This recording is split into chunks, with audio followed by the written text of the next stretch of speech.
from your left is Ryan Okoth from JA Solar. He'll introduce himself further. The next gentleman is Mark Hankins, who is a special guest to me. Mike was my boss in 1990. I don't know where most of you were. We were working on small solar systems and doing the first financing for solar systems. But he's also the chap who did the first C&I in Kenya, together with Michael Franz from GIZ. So you need to know your history. And he'll talk, and standing here is a guy who's done the last C&I for the moment as well. So it's the beginning and the end for the time being, as the lawyers say, yeah? And then I have Carl from the Ministry of Energy. He'll introduce himself further. And then I have Joel from the regulator. So in our conversation, we are going to talk about technical issues, environmental issues, social issues, and things, and how C&I can actually be used to enhance the grid. As I said, my name is Bernard Osawa. I'm partner at Frontier Energy, the latest C&I entrant and the largest C&I in the area. Thanks to our guest, where is Molo? Yes, Molo is my customer, but he was my colleague as well in the cement industry. Ryan, we'll start with you just to introduce yourself a little bit more before we start the session. Thank you very much, Bernard. So my name is Ryan Okoth. I'm the sales manager for GA Solar in East Africa. So GA Solar, we are a leading manufacturer of tier 1 solar modules, and we are now into energy storage systems. And we have our first set of energy storage systems being installed here in the country. So they are about 10 in total, about 2.3 megawatt hour. And last year in Africa, we shipped about 3 gigawatts, and we believe we were number 1 in terms of volumes shipped to Africa. So that's about GA Solar in a brief. Thank you. Is it afternoon yet, or good morning, good afternoon? It's morning still. Good morning. My name is Mark Hankins. I'm representing Get Invest. Thanks, Bernard, for that introduction, and thanks to Esak for pushing this C&I, which I think is really the way to go. I've been working, so I'm representing Get Invest, which is a group that connects investors with entrepreneurs. We have over 200 clients, and we're a free service, so companies can apply to us to get free advisory services to help them find investment. We're EU funded and no cost. I've been working in the solar industry for a long time. When I did my first solar system in Chuka Meru, the largest size solar panel that you could buy was 35 watts, and it cost about $30 per watt. So we've come a long way. Thank you. Good morning, everyone. My name is Carl Otwack, an engineer with the Renewable Energy Department, Ministry of Energy and Petroleum, where we deal with regulation, we deal with formulation of policy, matters to do with increase of innovation when it comes to renewable energy and clean cooking, and pretty much making sure that there is a robust grid, there is a reliable grid, and making sure that, first and foremost, it is safe and affordable for everyone. Thank you. And before, the MC is not here, but I want to reiterate the fact that C&I leaders, or the people in C&I, they're not, we don't only consider them as customers, but we consider them as co-creators of the energy space and in the industry. So let there not be a fight, let there be a form of integration between both of us, not only consumers, but co-creators. Thank you.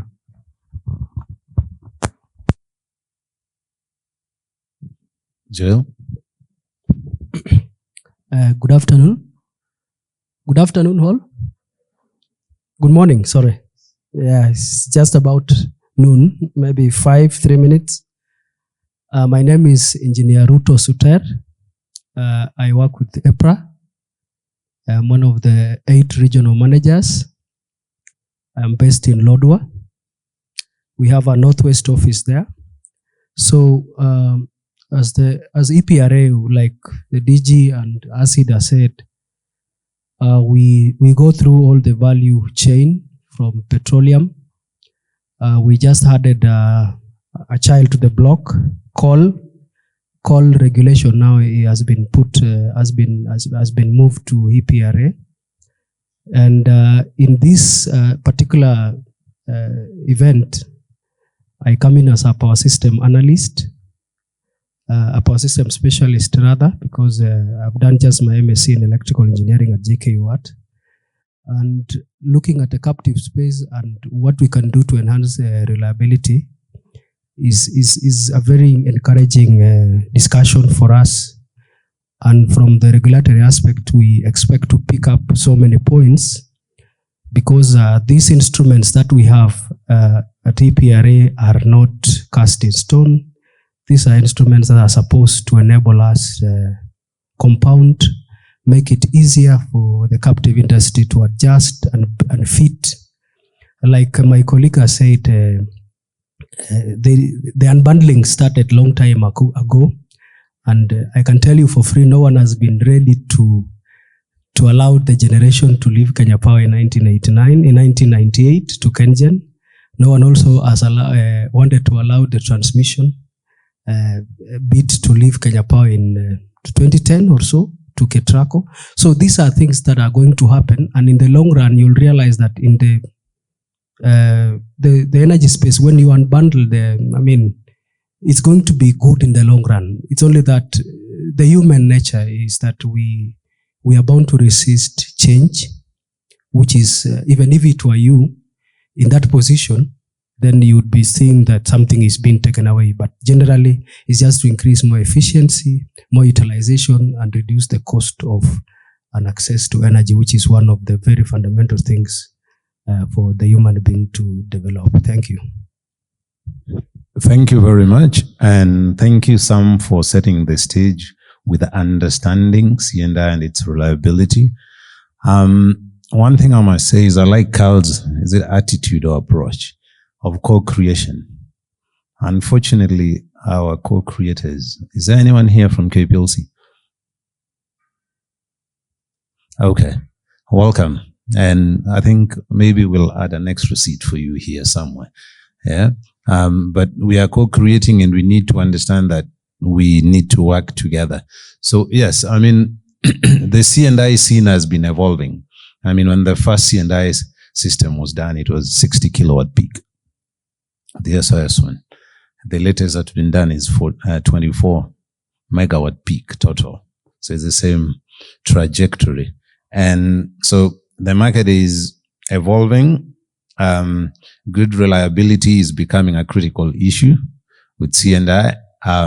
Some of the C&I operators, or most of C&I operators, actually sell their services on the basis of reliability and cost, which actually in totality, we should look at the grid and with C&I in there as working together towards a reliability that works for all consumers.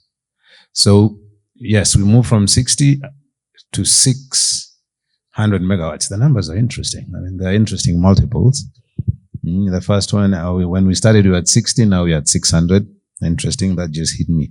So in terms of enhancing reliability, we say there are technical, regulatory, environmental, sustainability perspectives that we need to look at. Again, I'll go back to Carl. We are co-creating. We are not condemning anyone. So this conversation, we are going to try and, find out or come up with ideas on how best or how well can we work together to deliver on these fronts. To my panelists, and we will be answering or giving perspective or responding to some of the prompts that I'll be putting across, not in any specific manner, but yeah. So I'd say, just to start us off, assuming we now understand, as some led us through, what are the technical opportunities and challenges that C&I systems offer to the grid. And probably I'll let Carl and Joel respond to this, and anyone else can chip in. Carl? Thank you very much, Bernard. When it comes to technical opportunities, the first thing. Just don't make it too technical for the audience, please. Yes. When it comes to technical opportunities, the first thing I would talk about is the grid support services, mostly on the smart inverters. George Aluru showed us in his presentation early today, is that on the pie chart, you see 45% captive, that is solar only. If you do the quick math, 45% times 600, it's around 270. That actually surpasses what is grid tied, which is around 210, 212. So that means there's a very big competition when it comes to solar in the country. And for it to be more reliable, you need smart inverters, which bring the aspect of digitalization and making sure that if there are offsets in the amount of load that is coming in, if there are fluctuations, how are they handled? How are they managed?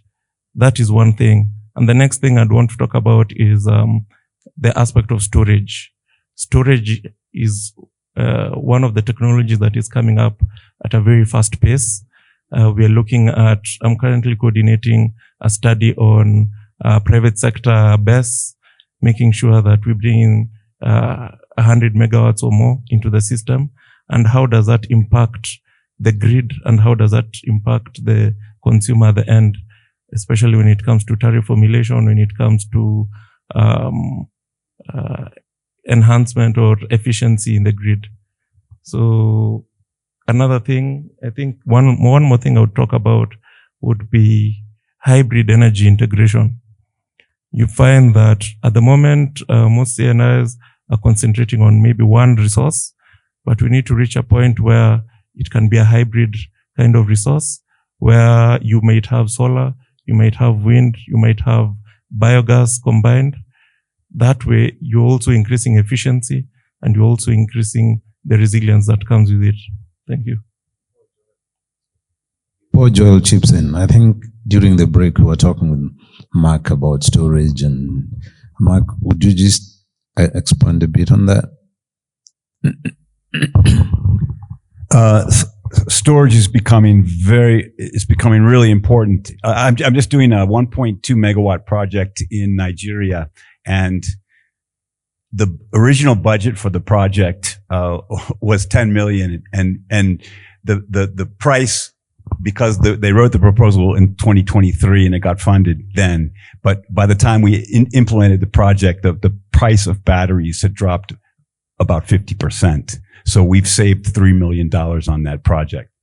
So the price of batteries is becoming really important. And I also want to talk about just the duck curve. Sorry to, so that if anyone here who can look at the daily power curve in California, we always worried about the duck curve. What was a duck curve? It's because California has huge amounts of solar power. So when the sun goes down, and people come back home and turn on their lights, the demand goes up and the solar generation goes down. So that's a technical problem for the grid. But California right now has huge amounts of battery backup, and that battery is taking up that load. And there's even times in California's grid now. So we're not in science fiction. We're in real world. There's times when batteries are taking up the largest portion of the grid in California. So check that curve, a daily load curve in California in June. But it's pretty amazing. So batteries are going to become a very important part of all grids. Okay, we'll probably talk more about that tomorrow. But as we talk about the duck curve, I think we also need to be aware of the cost. I could see my colleague from KPLC smiling. It's an understanding that we have, but it costs money. And when we talk about tariffs, we need to think about that. Joel? Yeah, I think a key thing that I look at as very paramount is a technical issue which we really sweep it under the carpet is stability. Power system stability in our country is a very big issue because I think for every quarter we have a blackout. There is an outage. Somehow, that's a very big indicator of how the unreliability of our system. And the most important aspect, and I want to talk about the main grid first before I go to the captive, so that we don't transfer some of these problems as we come up with larger and larger captive generation. We don't transfer these instability problems to the captive generation. My point is, when you look at what Ketraco is doing, for example, we already have what we call the flexible alternating current controllers. I didn't want to go very technical. We just say facts. The equipment called fact device, and one device that is being installed in our country, a basic one, already in Rabai and Suswa, is a STATCOM, which injects reactive power to the grid and should be able to stabilize. So as we go to move to the captive industry, let us be very careful, especially on system stability, that we are able to maintain the voltages at the bus for as long as possible. So these are the technical issues, and I'll speak to that because generally we need, one of the characteristics of a very reliable grid is a grid that supplies power 24/7 without interruptions. And secondly, the interconnection protocol. Now, we are talking about net metering, we are talking about open access, we are talking about willing that the people in the captive sector will be able to utilize the transmission and the distribution resources which we have. Now, what is it's a challenge, and I think that is why even the net metering has not kicked off, because of that interconnectivity. The synchronization protocol. What are we going to do to enhance? And I think this is where I think my boss Mutua is here also, that the regulator will come in to make sure that there is ease. As we move from one point, which we never used to do, then we look at this interconnectivity, what makes it easier, what makes it difficult. Of course, when you look at Kenya Power, what would Kenya Power say when I'm coming into, like, let me give an instance. There are things called interties, the things that tie grids in a main grid system. Now, if there's a problem within maybe zone, you can zone and say Western Kenya is a zone where there's an intertie, maybe in Kericho, right?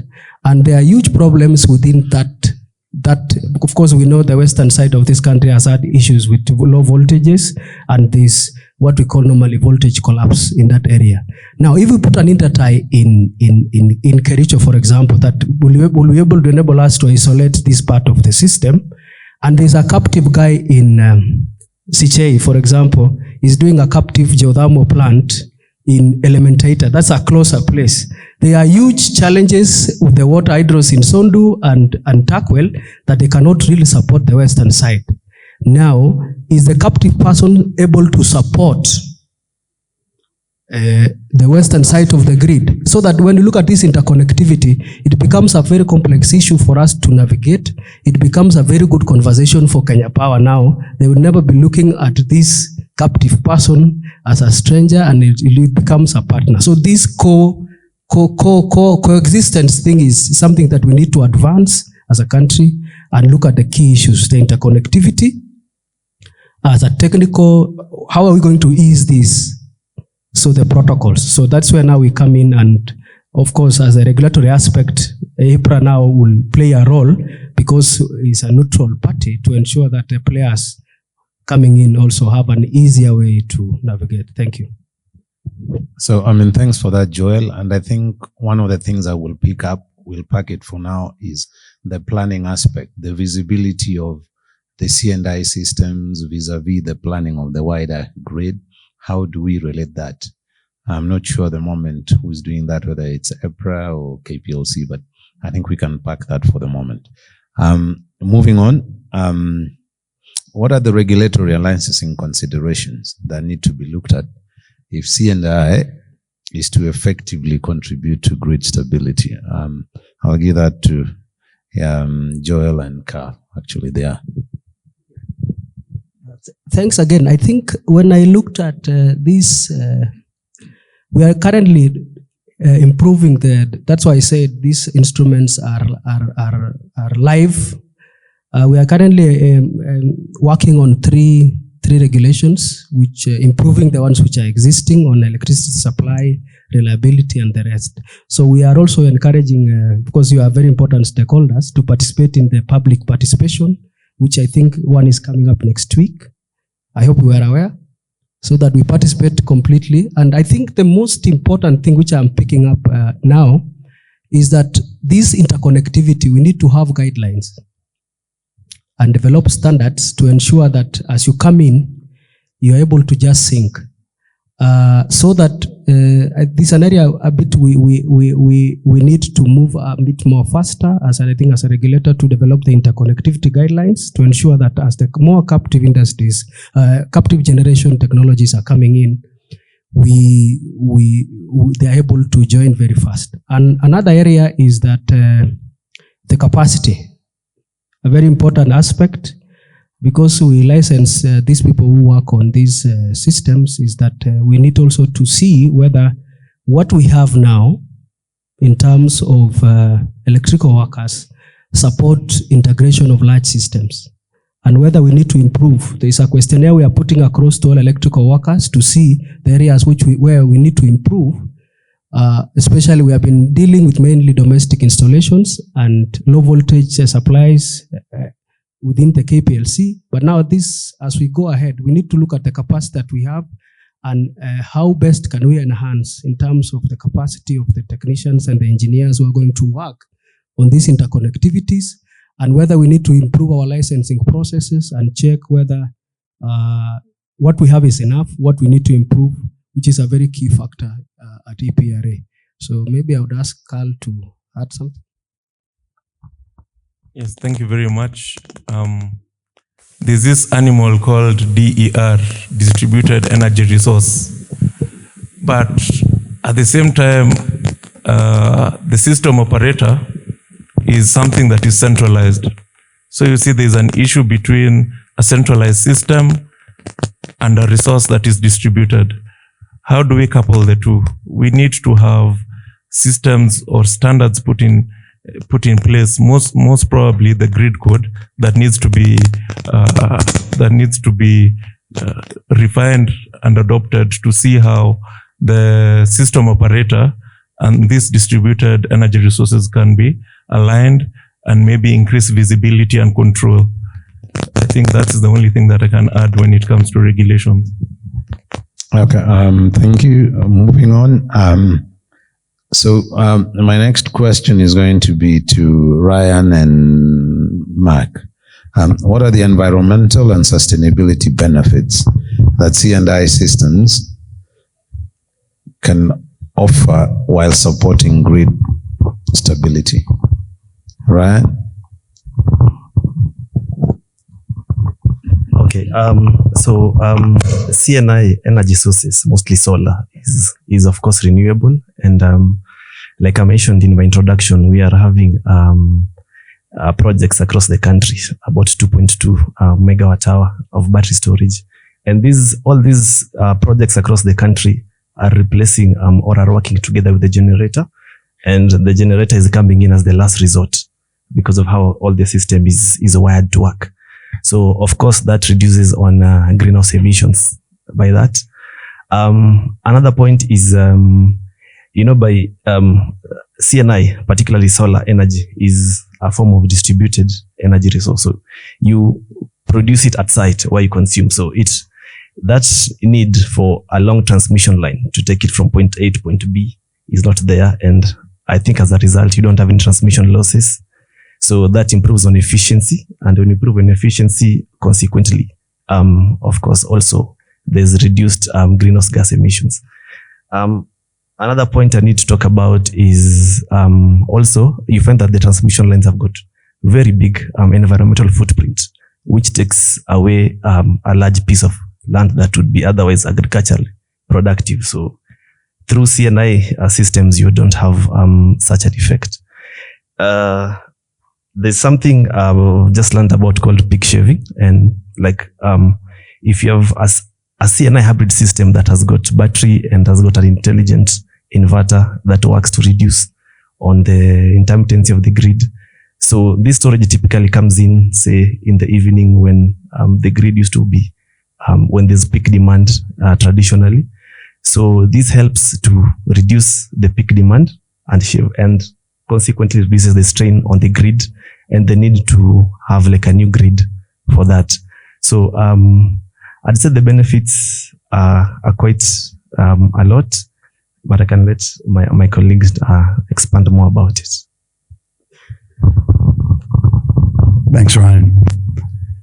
So when we talk about sustainability, we need long life of the grid and we need long life of the CNI sector and growth together. So this is an important element of sustainability. And if ukitembea Somalia, ukitembea South Sudan, ukitembea hata Nigeria, you'll know that not having a grid is a problem. And having to do CNI alone without a grid partner is an impossible task.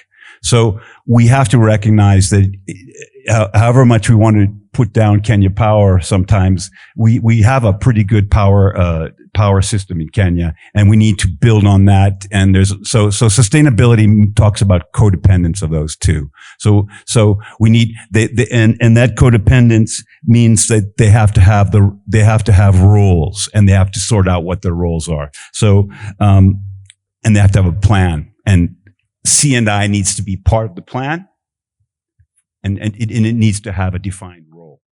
On sustainability, many of you can remember the days when you had rows of dry cell batteries outside of your window for those people that lived up country and used dry cell batteries for their boom boxes and torches.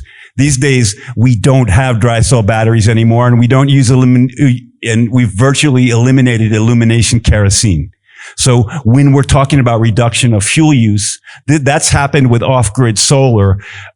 So renewable systems, CNI systems, are going to reduce the need for diesel gensets, and they're going to reduce the need for fuels. And they're going to increase the use of local resources, geothermal, solar, wind, biomass. And we've been talking about this for decades, but now we're actually doing it. I mean, in the 80s, we were talking about doing this. Now we're actually seeing it happen.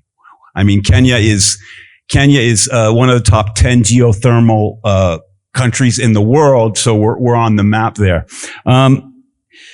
Efficiency. C&I drives efficiency.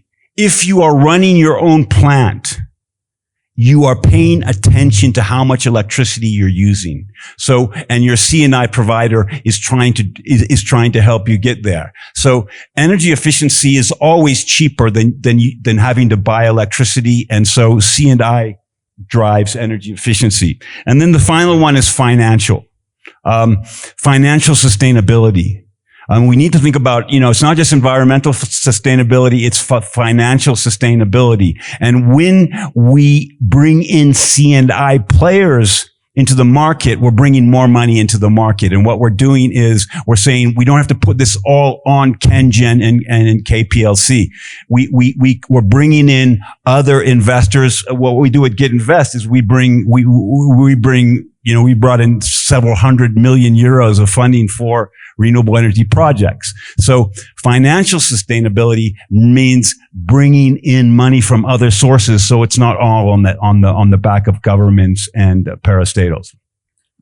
Thank you. Thank you, Mark. There is an element that they've intelligently omitted, but maybe because I didn't ask. But what are the environmental and sustainability challenges of C&I? There's a big discussion on end of life and all that, but let's pack that for now. Maybe there's a session that will look at that, but it's an important conversation that should be had alongside the positives in terms of the sustainability and environmental benefits. So, Carl, what are the social considerations or benefits or concerns would make C&I systems attractive as a support system for grid stability? Let me just paint a picture. We are having a situation where demand is increasing every day.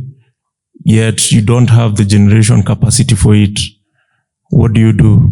And these projects are very costly. They're very expensive. They're very heavy on the capex. What do you do? That raises the cost. If the government is to take up that in totality, then definitely the price of electricity will also increase. CNI comes in a position where they can alleviate that pressure and bring more generation on board, and also help with balancing the grid in terms of the generation that is going on. You find that when it comes to the social benefit is where now job creation is introduced, and a big aspect of that is now you're increasing maintenance personnel, you're increasing installation personnel, you're also increasing the number of students that are learning more to do with this kind of generation. You're seeing institutions like the universities are coming up with their own solar panels, rooftop panels, and they are using that as an educational aid. And that has really helped in the social benefit of employability, and also the factors of education as well. So thank you. Thank you, Carl.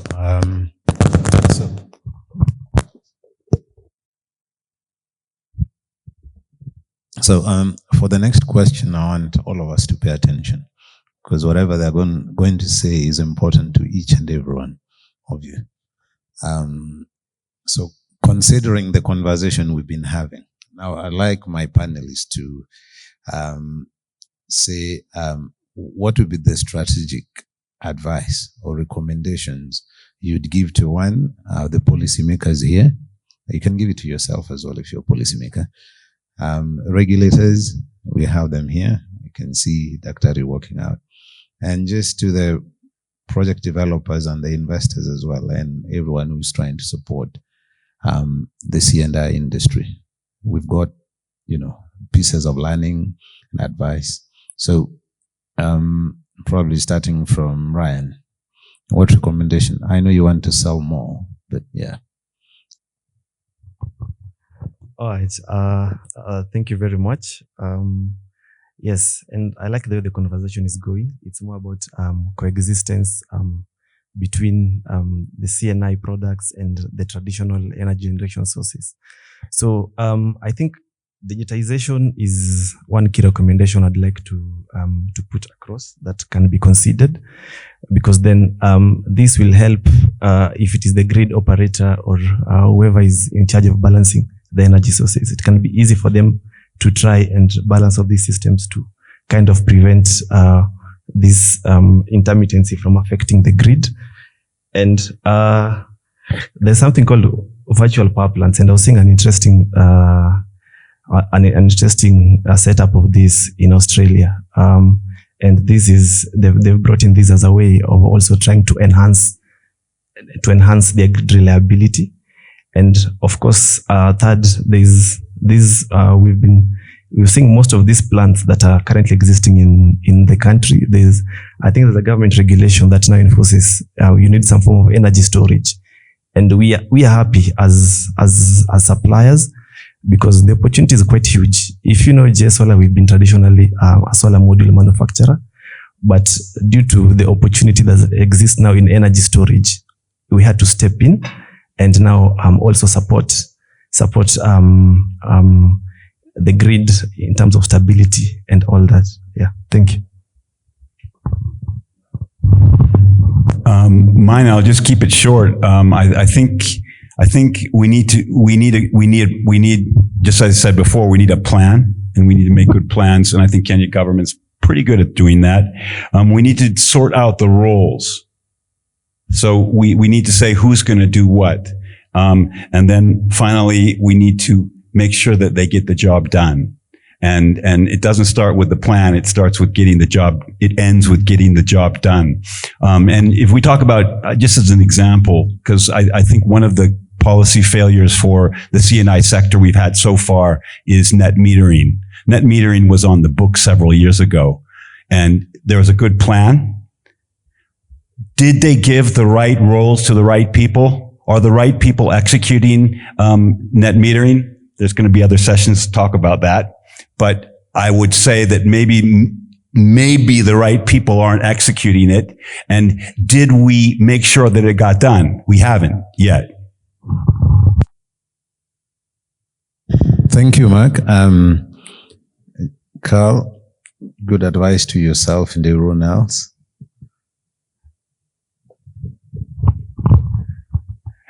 Yes, advice well taken. What I would recommend, well, mostly to myself as well as the ministry, is we need now to properly roll out smart metering. Not just net metering can only succeed with smart meters in place. We are seeing a situation where visibility and control is very important. We need to see who's taking up the power, who's backfeeding the power into the grid. We need to have that in place so that we can be able to even forecast for the day. We can be able to come up with models for markets, and we can also be able to make it more stable and reliable, especially when it comes to renewable energy, which is, as you well know, intermittent. So having that in place and also having equipment that is also smart. So having intelligent inverters that can be able to inject and absorb reactive power, and making sure that the system generally is intertwined together with the centralized system. Thank you. Yeah, I think something that is coming up also, I think recommendation for everybody is now we are interconnecting and adding more and more sources of power, and we are controlling the grids digitally the way is proposing. Now we also need to work on protecting our digital infrastructure in the energy space to ensure that you can imagine a system with with so many captive industries hooked up, which can be asked to dispatch power to the system at any time. That is done digitally. So a key area that we need to look for and focus our attention is to protect this digital infrastructure that is going to man these grids, either the isolated ones and the main one. And two is, like Carla said, I want to emphasize the hybridization of the captive technologies. Let us not just have solar. And if you have solar, please let's have the storage system with it, because of the issues of stability. The reason why I mentioned that we need to have hybrid is because you will realize that in the first world, they base their systems with coal and nuclear. It is by design. It is not by mistake. If you go to South Africa now, the coal is about 48 gigawatts, yeah? If you go to the US, it's the same. The reason is because these power plants have huge stability. Like if you look at the mechanical engineering of these power plants, is that the inertia constant, I didn't want to go there. The inertia constant is one of the key things that we borrow from the mechanical engineering in the stability side of the power systems. They are very high inertia constants, meaning they are more stable compared to the renewables. So let us, as we go to places like, I've had this an economic zone around Elementator, let us have also captive industry from the geothermal together with the solar, and the solar should have a storage system so that we have an hybrid system. If there is wind around there, we have the three of them being hybrid sources for those captive areas. And thirdly, we are doing so poorly in the electricity subsector in terms of incidents and accidents reporting. And this is, why am I saying this?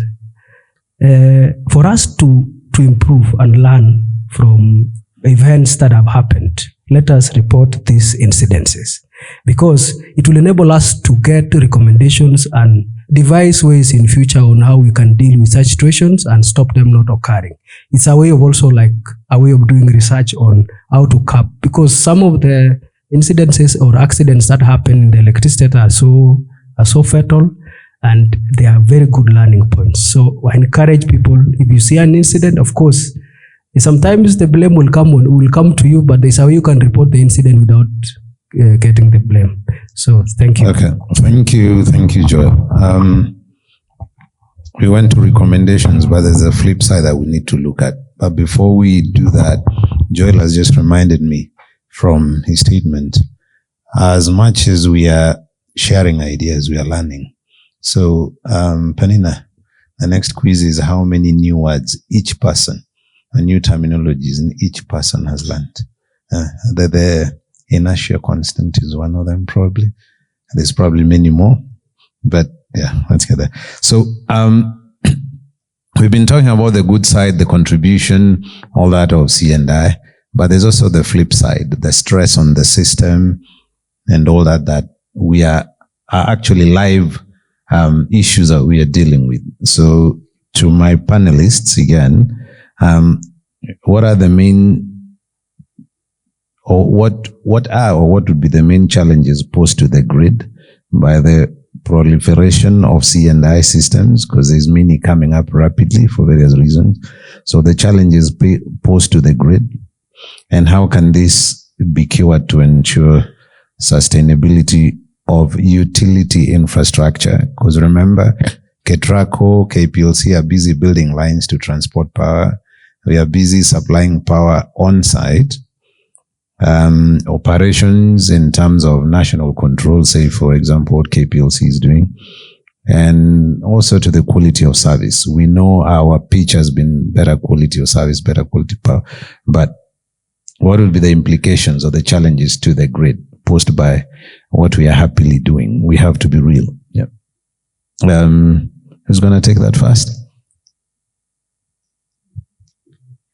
Yeah. Okay. Yeah. I can say something. I'll not mention the name, but I've got a friend of mine who works for KPLC, and he works in the dispatch. And one day he sent to me the profile when I think Garissa solar power plant was there, and then all of a sudden it dropped. So and he was showing me the kind of challenge he goes through.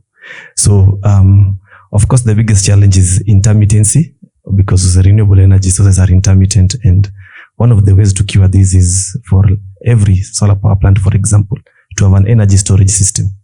Yeah.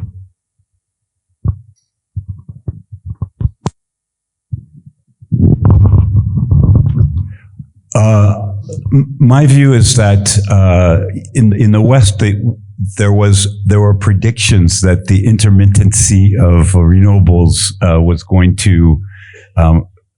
to mess up grids, and it really hasn't happened. Grids have actually become stronger because of multiple power sources.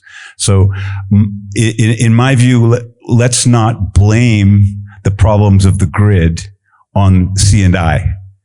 Our grid in Kenya needs a huge investment for transmission and distribution before we even start this conversation. So a move towards decentralization is a healthy move for any grid. So if we decentralize and put a solar power system at the end of a line, maybe with a battery, as Ryan said, we are improving the quality of the grid, and we're not messing up the grid, if you will. So my brief message, I'll say it again, is let's not blame the problems of the power sector on renewables, and let's work on improving the transmission and distribution system, so there needs to be investment there. So in order for all of the systems, including the C&I, to work better, we need to invest in a much better T&D.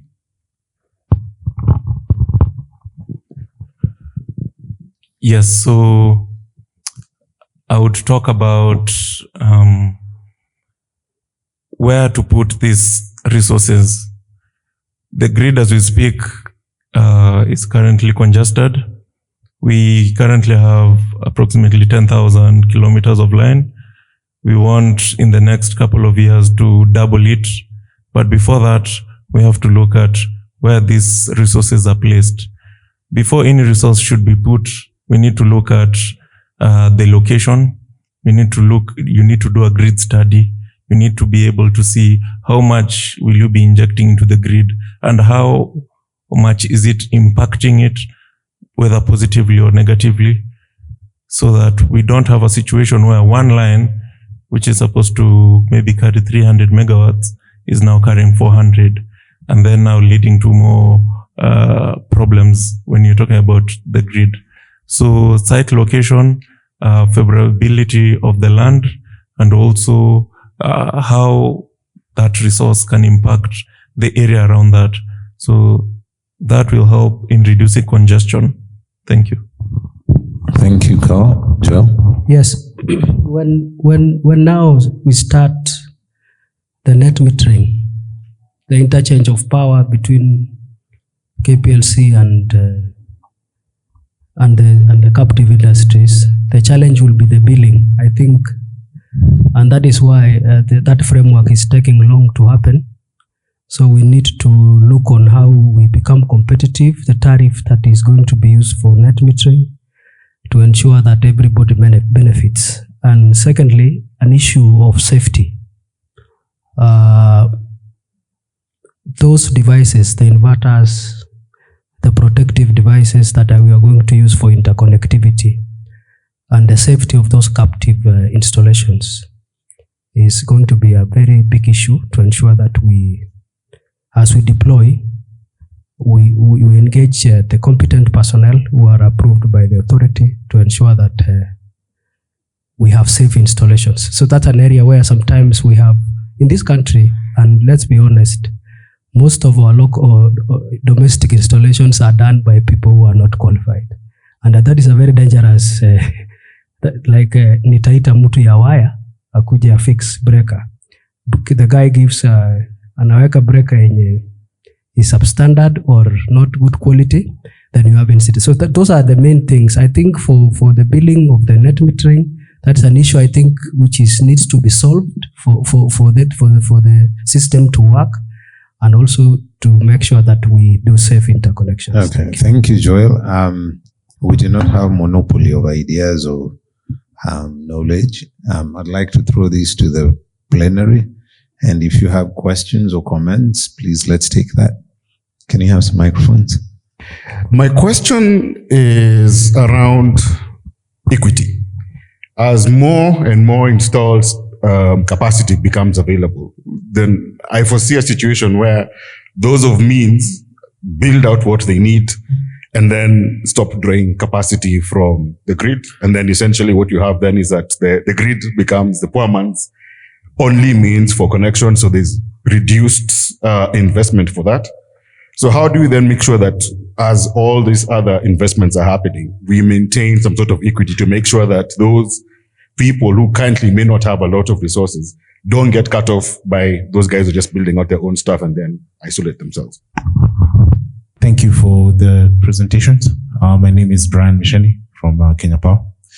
Mine is a comment, but also aligned to what Ephraim has just asked. The question of grid defection is a very important question. And basically the way that the system costs are computed right now is that it's a cost pass-through.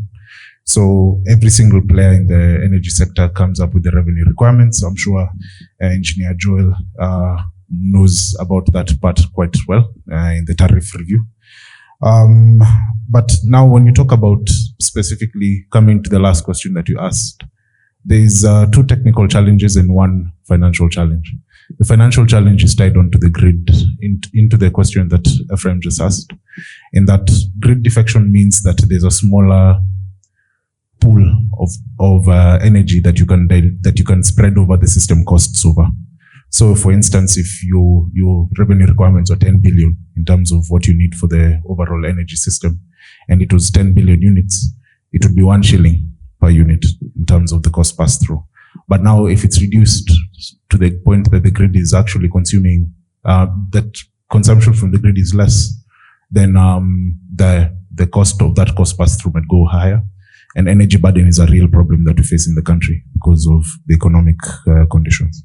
But now that's the financial challenge. But the two technical challenges, the first one is, I'd like to also come to the question of TND.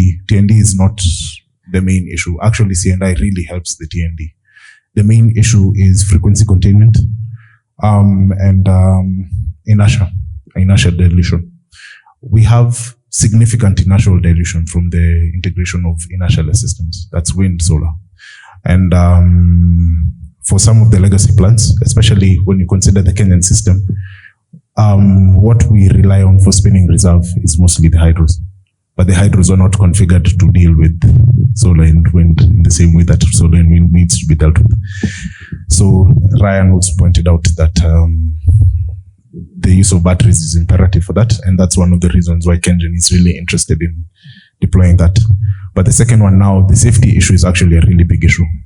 As C&I keeps on expanding through the grid, what we've consistently faced is cases where, because of the absence of standards and interconnection points, interconnection definitions, for example, in the distribution grid code, we have situations where, let's say Kenya Power has an outage and the distribution line is still on, because you find that the captive plant is still connected to the grid and is still hot connected without a point of physical disconnection. And that's one of the biggest challenges that's faced in terms of the safety issue. Hello, good afternoon. My name is David Mwangi from Fronius. My question is specifically regarding the integration of these smart devices into the grid. So we are talking about smart meters, we are talking about smart inverters, but what are the risks that we look at in terms of even hijacking of these systems by people, maybe ransom seekers who would like to hijack these systems and therefore affect to a big extent the stability of the grid? So what kind of standards do you foresee as stakeholders, as the players in this sector, to make sure that these smart devices that are coming onto the grid are conforming to certain standards that would offer specific data protection measures against this kind of events? Thank you. On the question of equity for the people who would lose out when people defect from the grid, I think we need to look 20 years in the future and where we're going to be. And it's not going to be a question of scarcity, it's going to be a question of abundance. Look at the California, I come back to California, my parents live in California, they have a 30 kilowatt net metered solar system. But if you look at the solar grid in California, 30 years ago, it didn't have any solar. Now it's got solar, it's got too much. They don't know what to do with it. So I think if we open up the grid to C&I players and to consumer players, and they can add geothermal, solar, wind to the grid. I've got a wind generator at my place in Corner Baridi, but I don't connect to the grid because net metering's not there yet and I can't get a good deal. But I'd love to put a 20 kilowatt wind generator and do net metering and add power to the grid, which would be available at night and during the day. So what about those poor people that will lose out? I think if we do this right, we'll have more energy on the grid and more energy available. And if we have more energy available at a lower cost, then the job of a company like Kenya Power is to make that extra energy available at the right time for the people that need it at a better cost. Thank you. Any other? Joe?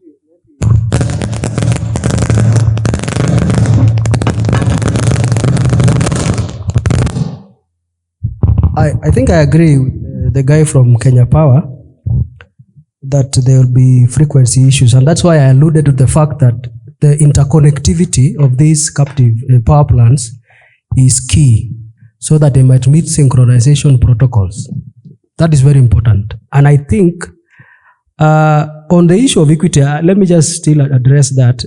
When you look at our power requirements in the next 20 years, if we were to industrialize as a country, which we are not, and we need 10,000 megawatts. So it will be, Kenya Power now will look at itself and say, this is how you do stuff, right? So how will you remain relevant and competitive? You see, there is a series which I used to watch when I was in high school called 24. Let me just give that analogy. There was a guy called Kiefer Sutherland. You know Jack Bauer. Jack Bauer said he deals with the terrorists. He said, somebody was asking him in Senate in a meeting that, why you don't follow laws when you are this guy used to execute some of the terrorists, Akipata. So he asked him, why do you use, he told that guy, these people don't understand American laws. So the people I deal with is either I adapt to the way of life they do it, or I perish. So he deals with them so ruthlessly because these guys don't understand American law. And they have they have already invaded the White House. They have killed the president, for example. So you still want me to follow laws when I'm dealing with such kind of a person. So the thing is, as human beings, we need to adapt. And unbundling the energy sector will make it more competitive. There will be value for money. In fact, all these other issues of why do you have fuel cost? Why do you have this explanation? When you find that a captive industry is selling power cheaper than you, what do? You adapt. So how do you make yourself competitive? So I think it's just the mindset. Once we allow these things to happen and the way we are growing as a country become more industrialized, there will be no issue about sufficiency. It will be about now people will be selecting. I have 6 sources of power in my house. So I look at Kenya Power, they're selling me a unit at 3 bob. X and Y is selling me at 1.5. I take the 1.5. If I'm not happy about the quality of the service, I go to the most expensive one. So I think going forward is how willing are you, or how adaptable are you to what is going to come forth with this integration? Thank you. Yeah, thank you. For the last question, Ryan, would you want to look at the cybersecurity of your smart devices, or who would answer that question? I think that's a question mainly to the regulator, because it's also something that is concerning us as an OEM. Yeah. Okay, but eventually when standards come, all the OEM operators will have to comply, and it's important to understand. Okay, I'll let the regulator go. Yeah, maybe Carl also is a regulator. He'll say something. One of the things that I projected, and I think coming out of this, I'm not preempting the recommendations of tomorrow, is that we need to look at EPRA, most importantly, as we interconnect these captive industries and also expand our grid. How are we going to manage the digital infrastructure? That is very critical. And I think going forward now, we will think in that line that we need to develop regulations on how we can create those protocols to protect our digital infrastructure in that line. Thank you. You know, there are 2 types of people. There are people who say EPRA and others say EPRA. So, but at the end of the day, it's still the regulator. So on the matters to do with data protection, it is something that we will have to start from somewhere. Once we start, we will definitely meet challenges, and we will make sure that we come up with solutions for those challenges. You see, even with the grid, we have seen challenges, we have seen faults, but we are working on a way to make sure that the grid is more sustainable and reliable. So that is something that needs to be worked on for sure. But at the same time, this is not something that can just be dealt with the energy sector. It is something that we need also to bring on board people from ICT, Ministry of ICT, people to do with data protection, people to do with security, because energy, in other countries, energy is also a protected security. It's a protected area. So it's not just about the energy sector. We need to have a one-stop shop where all the stakeholders need to come together and make sure matters to do with the data can be resolved. Thank you. Okay, so thanks for raising that. The conversation, what is coming out is we need a smarter system, transmission, distribution. We need smarter integration from C&I. And the smarter we get, the more we'll have to deal with data and security issues. And it's something that we have to think about, especially with the regulator. But through the conversations we are having, the regulators have to also work with the equipment suppliers to see what really happens, or how do we really take care of this. So you're welcome to continue the conversation. Penina, Do we have time for more questions, or we just wrap up? Okay, so I'll give my panelists the chance to have a last word. We are in charge for the moment, so each of you a last word, 1 minute each. Yeah, I like the kind of conversations we're having. It's kind of how we're going to exist together with the CNI energy sources, mostly solar and grid. And the key is to find a solution on the way forward. And let me add something. We've got a very extensive R&D team. And for example, when it comes to energy storage, this is not a plug and play thing. So we always need to do a thorough assessment of each and every site, because the way the load operates is different from every other site. It's different from site to site. So we're willing to engage the regulator and all other players to ensure all this is done in the right way. Thank you. Mark? I'd just like to say, I think that the 1,000 megawatt target is too small. We should go for a higher target than 1,000. And if any companies looking for assistance, I work with Get Invest, Finance Catalyst, and we work with companies and help them locate investors. Talk to me over the break. Yeah, mine will be short. I'll just reiterate what I said at the beginning, that the Ministry of Energy and Petroleum of Kenya doesn't see C&I as just customers, but also as co-creators. And we are here to make sure that we increase reliability into the grid and make sure that integration and reliability and resilience is maintained for the sake of the people and for us all. Thank you.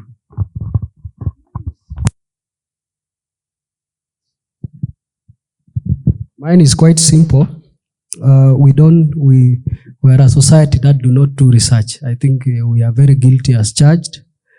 The main problem why we are worried is because we don't know tomorrow. But if we actively invest in R&D, and I think there's a time, I don't want to accuse KPLC, they have 10,000 employees, but the research department has less than 5 people.